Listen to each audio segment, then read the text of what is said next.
And so again, those are things that make you realize what's important in life. And so as my brother David mentioned it, I've lived 14 places in my life.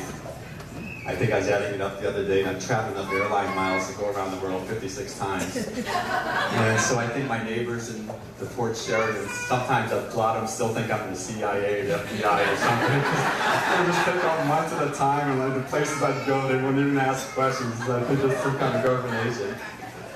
And so, but so one time it's funny how close you find what you're looking for, because 3 miles from my house I found Donna, right? And so I feel bad because when we first started dating, my life was, I think you guys that know me, I'm always on the United Way board, Big Brothers board, and the Fort Sheridan board, and the condo board, and I'm on emergency response team, and save the world, and save the ocean, and save everything else on the mankind, right? So when we first started dating, and when I wasn't doing that, I was going to Ravinia 35 Steins, right? 15 times a month we're going to Ravinia, right? And so I think it took us about 2 weeks to finally get together, and then I started trying to say, okay, do I actually like this person? But then I would,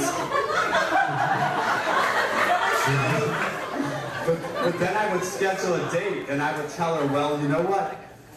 I'm going to get home from work on 2 Tuesdays at 6 o'clock, but by 7 o'clock I've got to go to a board meeting for somewhere else. And I think her poor head used to just spin.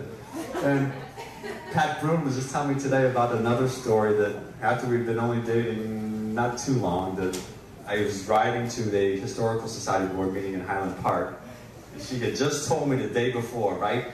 I don't want you riding that bike of yours at night anymore because something's going to happen. And being a typical man, you don't listen to that stuff, right? So I got my bike, and sure enough, I leave the Historical Society and I hit a pothole, and there goes the tire, right?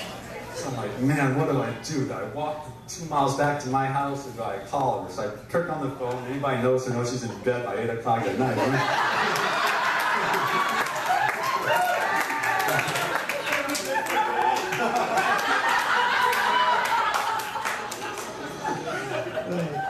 So I said, let me call her. And she got out of bed, and she picked up the car, and she gave me a hard time. Long story short, she got me back to my house. And so she's put up with a lot. And I think my sister-in-law, Laura, was asking me last time, when did I know that she was the one? And I think it was last year before, I was on the road 240 days last year, but before I left, she said, you know what, that I'll wait as long as it takes, so I'll let you go, right? And I think it's all you can ask for in life.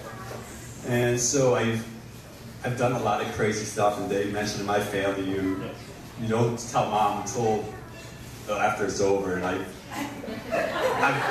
jumped out of airplanes, and I tell my mom, what'd you do? Oh yeah, tell her after the fact, right? So I jumped out of an airplane, or I just rappelled down a mountain, or I went all the crazy, Shelly knows the stories, right? And so whatever it may be in life, and you tell your mom after it's over, when it's all safe and you're back home on her from there. So I'm thankful I've lived a life, I guess, much more than a crazy immigrant boy from New Orleans could ever imagine, but now I look forward to the next chapter of my life, with my new life.